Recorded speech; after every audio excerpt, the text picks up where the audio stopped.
Que as correntes espirituais da nossa casa do coração, com a bênção de Jesus, estejam sobre todos nós nesse momento em que vamos narrar uma história.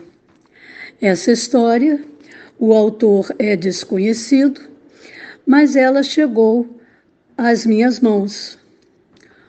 O nome da história: O Bosque. Tempos atrás, eu era vizinho de um médico, cujo hobby era plantar árvores no enorme quintal de sua casa. Às vezes, observava da minha janela o seu esforço para plantar árvores e mais árvores, todos os dias. O que mais chamava a atenção, entretanto, era o fato de que ele jamais regava as mudas que plantava.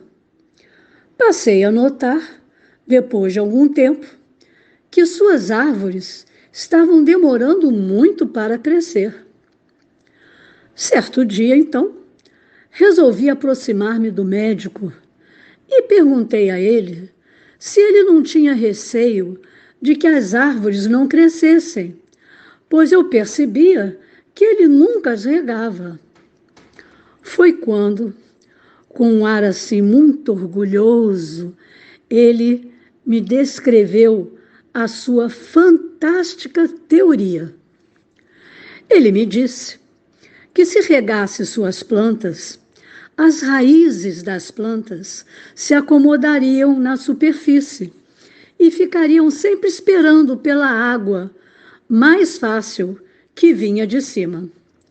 Como ele não as regava, as árvores demorariam mais para crescer, mas as suas raízes tendiam a migrar para o fundo em busca da água e das várias fontes nutrientes encontradas nas camadas mais inferiores do solo. Assim, segundo ele, as árvores teriam raízes profundas e seriam mais resistentes a todas as intempéries. Ele me disse ainda que frequentemente ele dava uma palmadinha nas suas árvores com um jornal enrolado e que fazia isso para que elas se mantivessem sempre acordadas e atentas.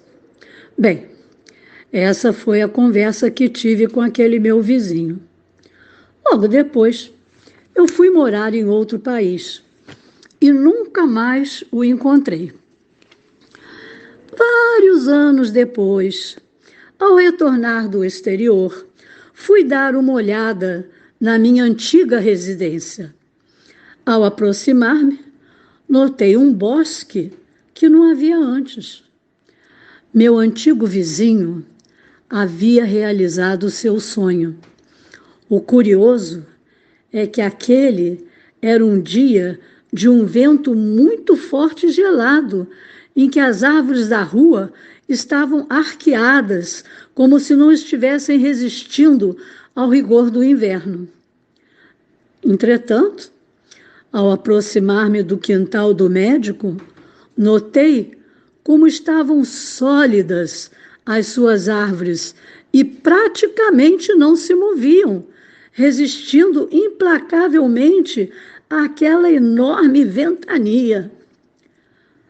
Que efeito curioso, eu pensei.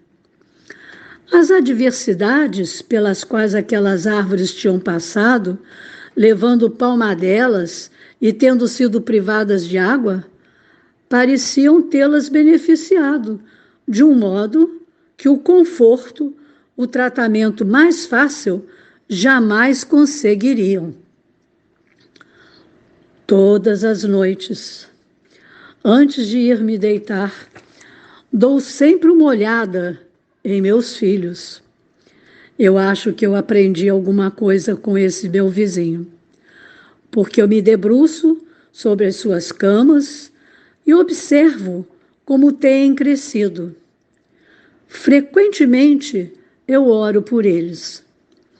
Na maioria das vezes, peço que suas vidas sejam fáceis Meu Deus, livre meus filhos de todas as dificuldades, de todas as agressões desse mundo. Bem, tenho pensado, entretanto, que é hora de alterar essas minhas orações, baseado no que eu vi do meu vizinho. Essa mudança tem a ver com o fato de que é inevitável que os ventos gelados e fortes nos atinjam e aos nossos filhos. Eu sei que eles vão encontrar inúmeros problemas e que, portanto, as minhas orações para que as dificuldades não ocorram têm sido muito, muito ingênuas. Sempre haverá uma tempestade ocorrendo em algum lugar. Portanto, pretendo mudar as minhas orações. Farei isso porque, quer nós queiramos ou não, a vida não é muito fácil. Ao contrário do que tenho feito, eu passarei a orar de forma diferente. Vou pedir para que meus filhos cresçam com raízes profundas, de tal forma que possam retirar energia das melhores fontes, das mais divinas, que se encontram nos locais mais remotos.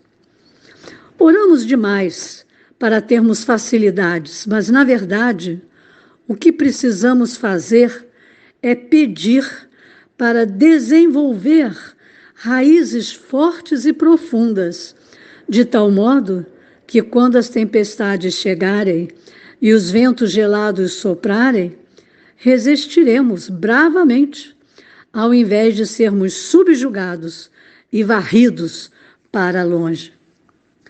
Meus irmãos, eu espero que com essa história eu aprendi bastante. Quando vêm as dificuldades, eu penso nessa história que eu li e vejo que as dificuldades muitas vezes são necessárias na nossa vida para a gente poder sobreviver dentro do Evangelho de Jesus. Que assim seja. Graças a Deus.